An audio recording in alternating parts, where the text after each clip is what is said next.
What's going on, everybody? Happy New Year and all the other kind of good stuff. I'm all late, but whatever. So the other night, I was talking to one of my homegirls, and she watches all that Real Housewives of Chicago and Zimbabwe and all that kind of bullshit that I don't watch. So she's telling me about uh, this guy proposing to this girl that he done been with for 9 years in Times Square and did all this extravagant stuff. And she ended up saying no. So I'm like, that seems kind of harsh. But then she goes into the backstory behind their relationship. They've been together on and off for like 9 years, and he's lied to her, cheated on her. This woman, travels for business, so she was gone for 2 weeks. She came back, and dude had like left evidence in the house. He changed the sheets. He never changes the sheets on the bed. There was like a towel with some makeup and hair and all that kind of stuff on pillows and stuff. I mean, just niggas can't cheat for shit, okay? I don't get it. But anywho.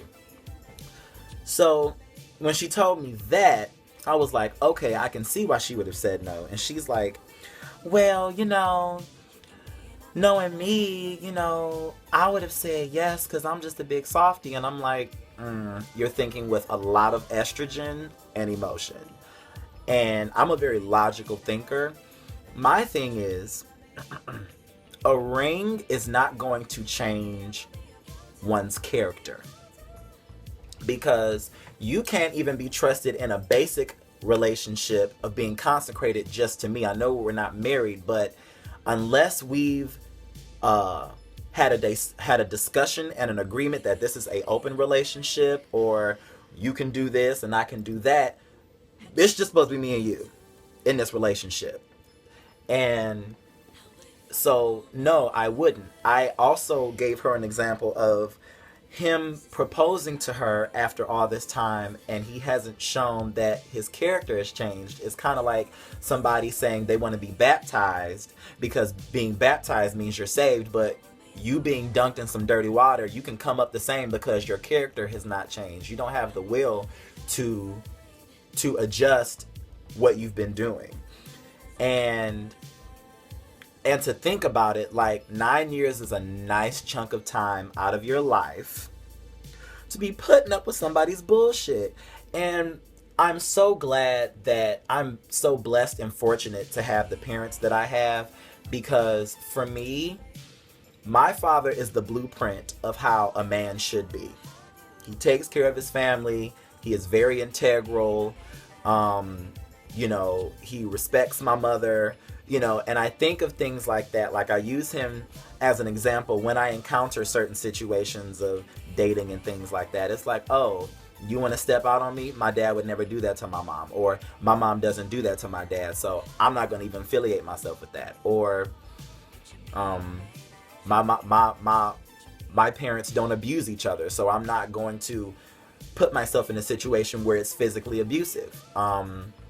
My parents don't verbally abuse each other, so I'm not going to.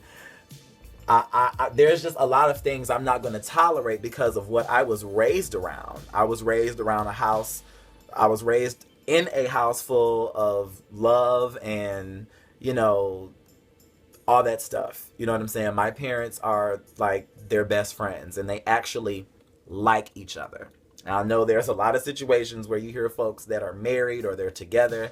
They might love each other, but they don't really like each other. And I'm still on the fence about like being stronger than love. And the reason I say that is because a lot of times we can say, oh, I love you with the love of Christ, or I'm going to love that person from afar. But you don't have to fellowship with that person in order to love them. Sometimes loving someone means letting them go. But when you like somebody, you want to be around them. Like, things that they do, you don't mind. The way they scratch their head, or the way they wiggle their nose, or just any kind of thing. You like them. You want to be bothered with them. But there are a lot of people that I love that I just don't fuck with. And I don't want to. but I love them. You know what I'm saying? I care about their life. You know what I'm saying? But with that being said, I would have said no.